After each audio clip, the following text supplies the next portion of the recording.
YouTube? This is Steve from Average Joe's Fantasy Football. We've got your Week 13 starting set video for the tight end position.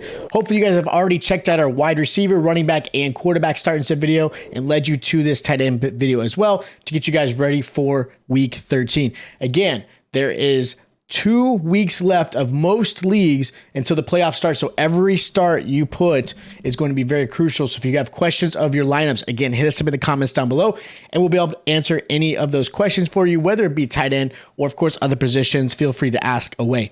Now, these are your obvious starts at the tight end position. I've got 5 tight ends here you should be starting. Again, whether it be a matchup situation or the fact that they just get so many targets their way that they should be a good and viable option for you guys. Now, the first tight end I have as a good start is going to be Juwan Johnson versus the Bucks. Bucks allow the 5th most points to the tight end position with 14.2. They also allow over 50 receiving yards. Juwan has been a red zone machine for the Saints. Now, a couple of times his targets are, something that you hope was a little bit more, but the fact that he does get heavily targeted in the red zone only adds to him and what he's capable of doing.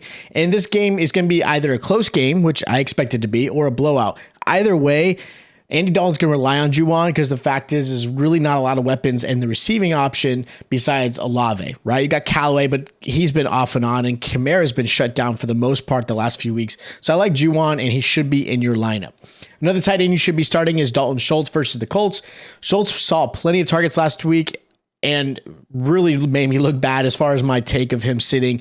He actually did a phenomenal job. Normally he underperforms against rivalry teams, but he did a really good job. He again saw plenty of targets. It's really him and CeeDee Lamb.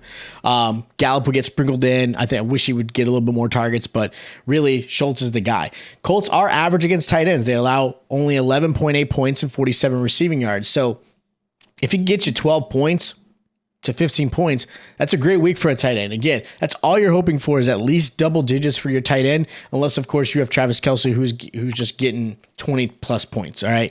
He's the only rarity at that position. Now, another tight end I recommend this week is going to be Gerald Everett versus the Raiders. First game of the season, Everett put up 14 points against the Raiders. Raiders allow 13.9 points, which is about what he's averaging. They're allowing 50 receiving yards as well. Now, in recent weeks, the tight ends have actually been held to 10 points against the Raiders. They've actually done a really good job of holding tight ends. Again, barely hitting that double-digit mark.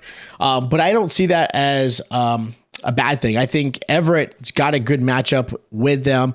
You've got, obviously, Keenan Allen back.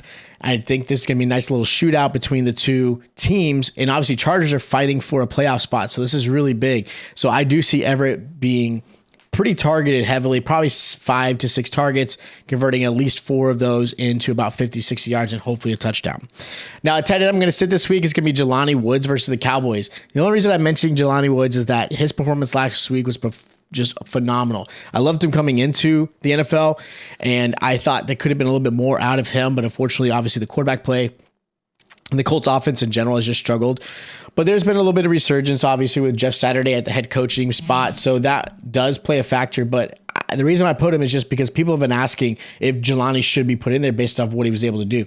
But the Cowboys hold tight ends to only 8.7 points, which is the 3rd best in the league. They're also holding them under 36 receiving yards.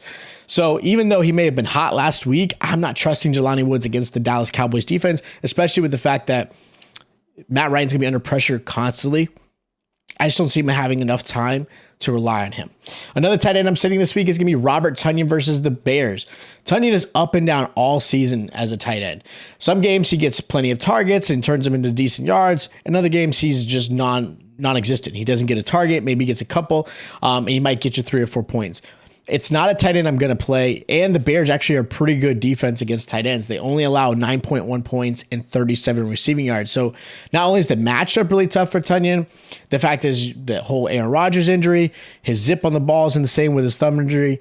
And I wouldn't be surprised at some point, depending on how this game plays out, if Jordan Love ends up being in there. It really does depend if obviously Bears can get on top pretty heavily, but Tonyan is just somebody I'm not playing. He probably even rostered at this point.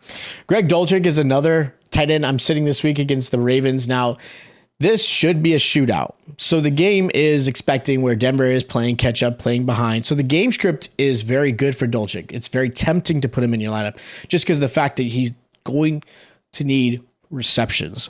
But Russell Wilson's performance is what makes me hesitant to putting Dolchik in. Sutton's not performing well. Obviously, Judy is expected back, which is great news. But Russell Wilson is just struggling. He's not playing well. The run game isn't great. You're playing Latavius Murray, who I don't know how he's still playing. At this point, he keeps coming back. It's just, it's scary. And the Ravens also only allow 10.8 points and 37 receiving yards. So it's really tough to put him in your lineup. Now, as far as sleepers, I didn't really want to put his name because every time I talk about him, he just underperforms. But then when I don't mention him, he has a great game. So I'm going to say it, but I hate to say it. I have Evan Ingram as my only sleeper. And just because, again, the fact is Evan Ingram is going against a Detroit Lions defense that struggles against the pass. And this is going to be a nice little shootout. I think it's going to be a 25 to 28 point game between the two of them each. So it's going to be a fun game to watch. So there's probably going to be targets his way, and I'm hoping there is because Evan Ingram has the talent and the ability, and he's shown it a few times this season, but he's so inconsistent. Every time I talk about it, he just underperforms. So I'm talking about him, but I'm not talking about him. Hopefully that makes it easier for you guys if you are putting him in your lineup. But he is tough to trust, but I like this as a nice little sleeper. So those are my start sits and sleepers for the tight end week 13 edition. If you guys do have questions for your lineup, again, hit us up in the comments down below. That's what we're here for. We'll give you the stats, give you some good advice. That way you can ultimately make the best decision for your team. Again, it doesn't have to be tight ends. It can be any other position. If you guys have waiver questions, you're still picking up players because maybe an injury happened and you're just kind of last minute picking up, hit us up in the comments. Of course, if you guys enjoy the content, make sure you hit the subscribe button and that notification bell is on. And of course, hit that like button. It is greatly appreciated. If you guys haven't already, make sure you check out our other start and sit videos, and I'll check you guys out next time.